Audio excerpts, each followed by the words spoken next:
Ajaran Islam memerintahkan untuk bekerja sekuat tenaga dalam mencari rezeki yang halal. Selain itu, secara lahiriah manusia adalah makhluk sosial yang tidak dapat hidup sendirian, karena manusia butuh berinteraksi dengan sesamanya.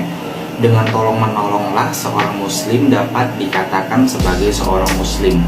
Salah satu bentuk aplikasi prinsip tolong-menolong adalah dalam akad qard, yakni qardul hasan. Akad qard merupakan salah satu perwujudan prinsip tolong-menolong dalam praktek bank syariah. Secara epistemologi, kata qard berarti memotong. Dikatakan demikian karena harta tersebut benar-benar dipotong apabila diberikan kepada peminjam. Secara terminologi, al-qardu al-hasan ialah suatu pinjaman yang diberikan atas dasar kewajiban sosial semata. Dalam hal ini, si peminjam tidak dituntut untuk mengembalikan apapun kecuali pinjamannya. Jadi qardul hasan adalah pinjaman tanpa laba. Al-Quran juga sangat menganjurkan kaum muslim untuk memberikan pinjaman kepada yang membutuhkan.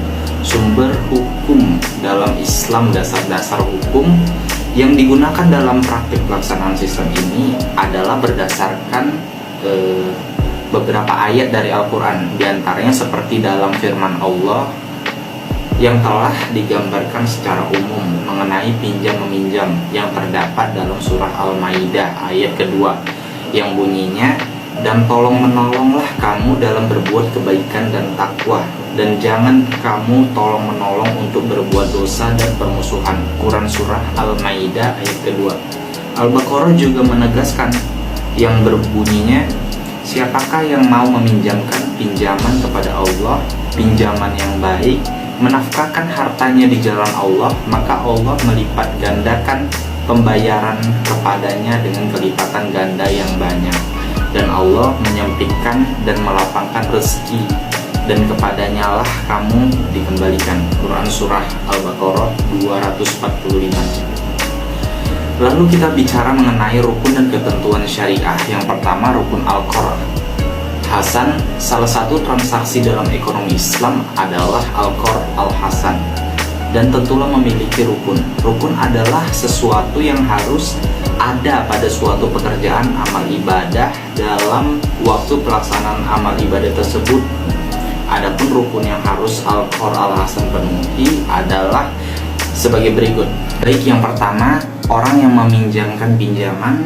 Yang kedua, pihak yang memberi pinjaman. Yang ketiga, objek akad yang merupakan pinjaman yang dipinjamkan oleh pemilik kepada pihak yang menerima pinjaman. Lalu ijab kabul, perkataan yang diucapkan oleh pihak yang menerima pinjaman dari orang yang memberikan barang pinjaman, atau ucapan yang mengandung adanya izin yang menunjukkan kebolehan untuk mengambil manfaat dari pihak yang menerima pinjaman. Lalu ketentuan syariah. Yang pertama itu, pelaku harus cakap hukum dan balik.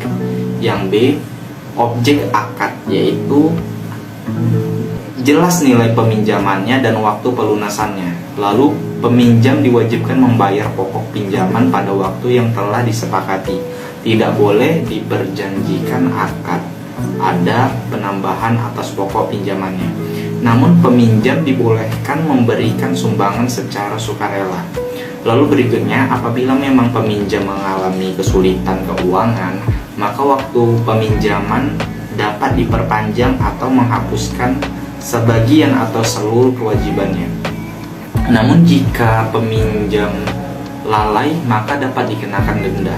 Berikutnya, ijab kabul, yaitu pernyataan dan ekspresi saling ridho atau rela di antara pihak-pihak pelaku akad yang dilakukan secara verbal, tertulis, melalui atau menggunakan cara-cara komunikasi yang modern.